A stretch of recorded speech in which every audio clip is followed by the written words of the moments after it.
मैं मनोज, सहाचार्य, हिंदी विभाग, राजा सिंह महाविद्यालय सिवान। आज का विषय रामधारी सिंह दिनकर द्वारा रचित एक कविता, गीत अगीत कौन सुंदर है, जो स्नातक द्वितीय खंड के तृतीय पत्र में प्रस्तावित है। इस कविता पर चर्चा करने के पूर्व कुछ परिचय रामधारी सिंह दिनकर के बारे में भी हो जाना चाहिए। रामधारी सिंह दिनकर का जन्म 23 सितंबर 1908 में हुआ था। इसी बिहार की धरती पर बेगूसराय जिले के सिमरिया ग्राम में, और इनकी मृत्यु 24 अप्रैल 1974 को हुई थी। लगभग 66 वर्ष की उम्र, 66 वर्ष का जीवन काल मिला। और हिंदी कविता के इतिहास में, या ये कहा जाए हिंदी साहित्य के इतिहास में, उन कवियों की श्रेणी में ये इनका नाम आता है जिनको जीवन रहते अपने जीवन काल में बहुत प्रसिद्धि मिली। कभी एक तरह से कहा जाए तो कबीर और तुलसी की लोकप्रियता जिस तरह आज भी आज के जनमानस में स्थित है, कमोबेश वही लोकप्रियता रामधारी सिंह दिनकर की कविताओं का भी है। जिस तरह कबीर और तुलसी की पंक्तियां आज भी जन सामान्य के हृदय में गुनगुनाते रहती हैं, वो अपने जीवन जीने के क्रम में इन दोनों कवियों की कविताओं की पंक्तियों को मुहावरों की तरह इस्तेमाल करता है। अपने दुख सुख भाव की अभिव्यक्ति के लिए इनकी पंक्तियां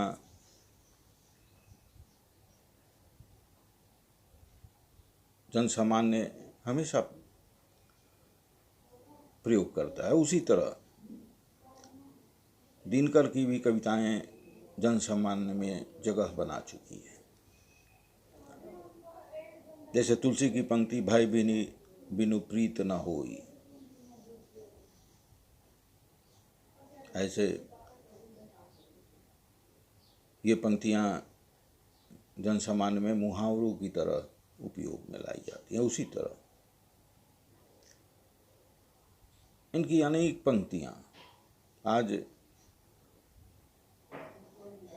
आज के जनसामान्य के हृदय में पैठ बना चुकी हैं, और वो बोलते हुए उन पंक्तियों को दोहराते हुए उसे ये स्मरण में नहीं रहता है कि ये किसके द्वारा लिखित है।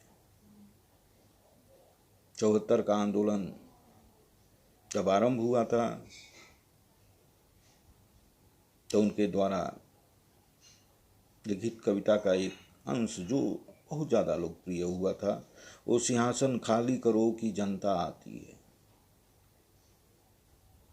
उसी तरह कुरुक्षेत्र में उन्होंने एक कविता में एक कुरुक्षेत्र की एक पंक्ति बहुत लोकप्रिय है कि क्षमा शोभती उस भुजंग को जिसके पास गरल हो, वो क्या जो दंतहीन विनीत सरल हो। क्षमा उसी सर्प को शोभा देती है जिसके पास विष हो, जो विहीन है उसकी क्षमा का कोई अर्थ नहीं है। उसी तरह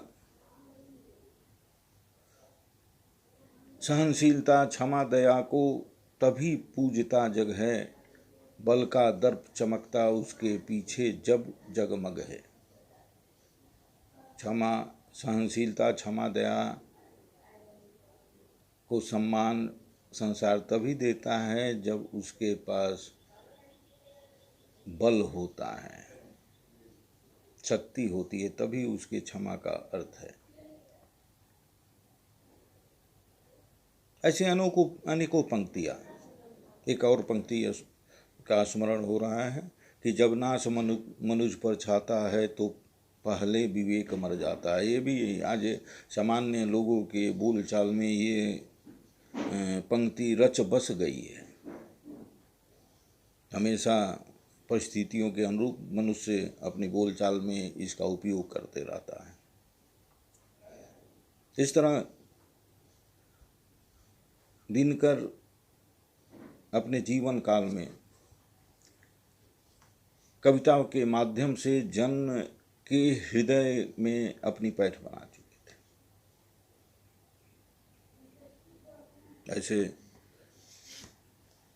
अन्य कवियों की तरह इनका जीवन उतना पीड़ादायक नहीं था, संसाधनहीन नहीं थे।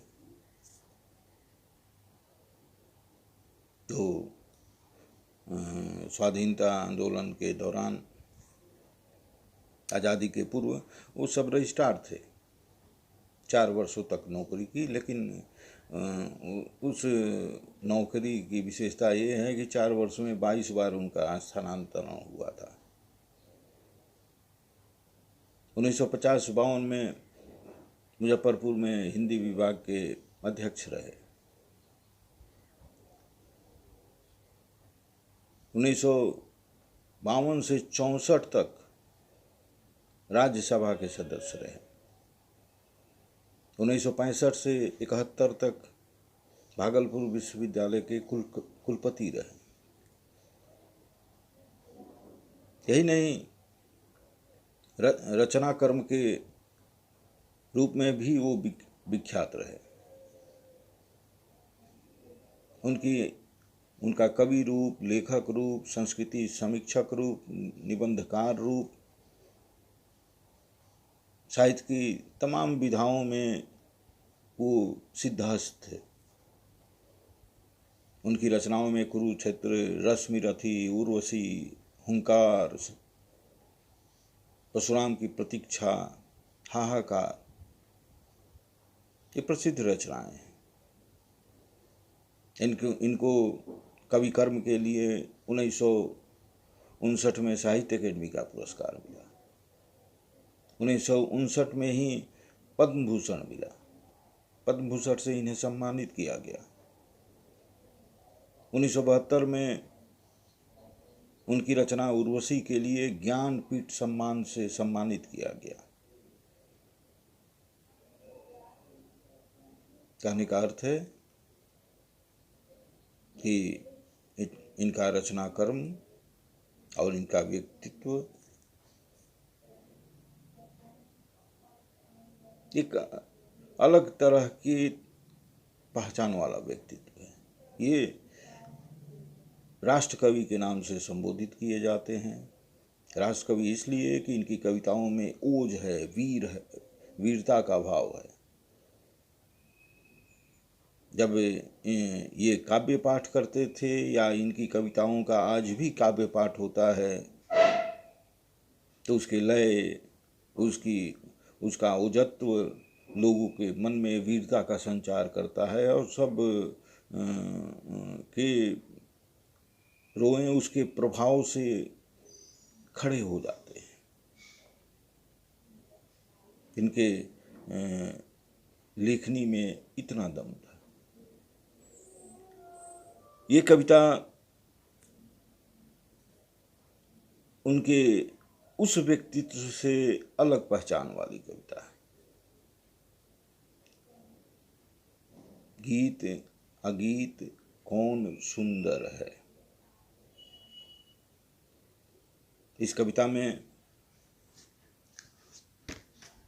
कभी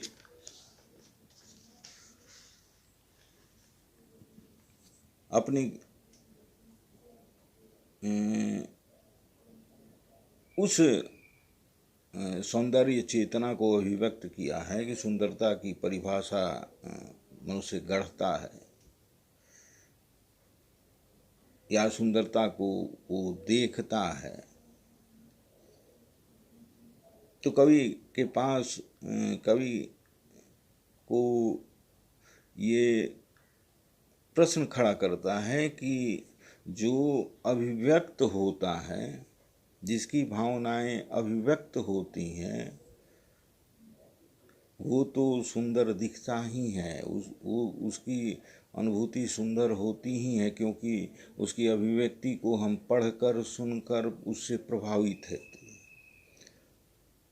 लेकिन परिस्थितिवश जिसके पास अभिव्यक्ति के साधन नहीं है,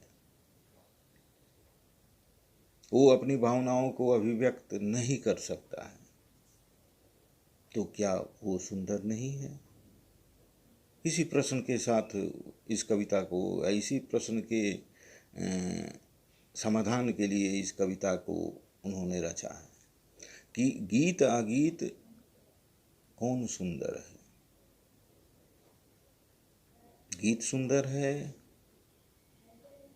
या अगीत जो गाया न जा सका, जो अभिव्यक्त नहीं किया जा सका, वो सुंदर है। कविता का आरंभ होता है, गाकर गीत विरह के तटनी।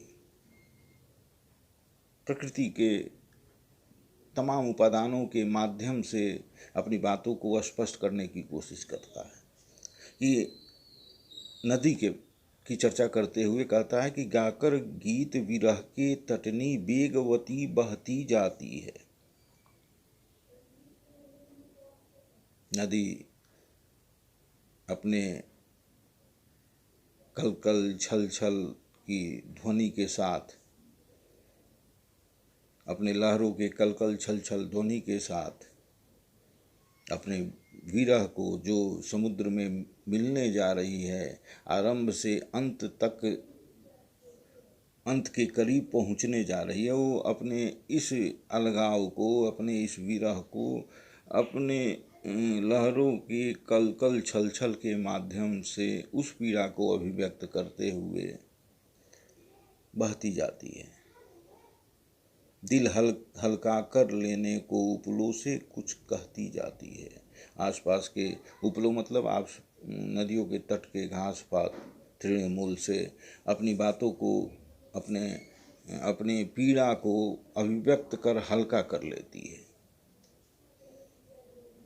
कभी दूसरी स्थिति रखता है कि तट पर एक गुलाब सोचता, उसी तट पर एक गुलाब का पेड़ है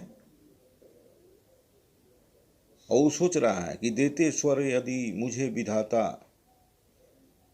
अपने पतझर के सपनों का मैं भी जग को गीत सुनाता। अगर विधाता सृष्टिकर्ता ने मुझे भी अभिव्यक्त करने का कोई माध्यम दिया होता, जैसे विधाता ने नदी को कल कल छल छल की ध्वनि के साथ अपने को खुद को अभिव्यक्त करने का माध्यम दिया, अगर वैसा ही माध्यम अगर हमें मिला रहता, गुलाब सोचता है, गुलाब अपनी बातों को कहता है, तो मैं भी पतझर के सपनों का, जब बसंत आता है, तब जब हमारे पत्ते झड़ते हैं, तो पत्ते के बिलगाव से जो विरह, जो पीड़ा होती है, मैं उसे भी अभिव्यक्त करता, इस संसार को, उस पीड़ा को भी गाकर सुनाता। अपने पतझर के सपनों का मैं भी जग को गीत सुनाता, गा गा कर बह रही निर्झरी। गागा कर बह रही निर्झरी, ये नदी गागा कर बह रही है। पाटल मूक खड़ा तट पर है। और पाटल एक प्रकार का वृक्ष है जो तट पर मूक खड़ा है, अपनी भावनाओं को अभिव्यक्त नहीं कर सकता है, उसकी विवशता है, वो चाह कर भी अभिव्यक्त नहीं कर सकता है, उसमें गतिशीलता नहीं है। वो विधाता का यही योजन है। गा गा कर बह रही निर्झरी, पाटल मुख खड़ा तट पर है, गीत अगीत कौन सुंदर। वो गीत जो झरनों की कलकल छलछल में अभिव्यक्त हो रही है, वही गीत सुंदर है कि जो भीतर गुलाब के भीतर जो घुमड़ रही है वो अभिव्यक्त नहीं हो पा रही है। वो पाटल वृक्ष के भीतर जो उमड़ रही है, लेकिन उसके पास कोई माध्यम नहीं है अभिव्यक्त करने का। क्या वही सुंदर है? कवि इन पंक्तियों के माध्यम से यह निष्कर्ष देना चाहता है कि सौंदर्य केवल अभिव्यक्त सौंदर्य ही सब कुछ नहीं होता, अभिव्यक्त गीत ही सुंदर नहीं होता। जो अगीत जो गाया न जा सका, जो अभिव्यक्त नहीं किया जा सका या जो अभिव्यक्त नहीं किया जा सकता है, वो भी गीत सुंदर होता है। ये एक पैराग्राफ है इस कविता का। अभी 2 पैराग्राफ शेष हैं। उन 2 पैराग्राफों की चर्चा हम लोग अगले वर्ग में करेंगे। धन्यवाद।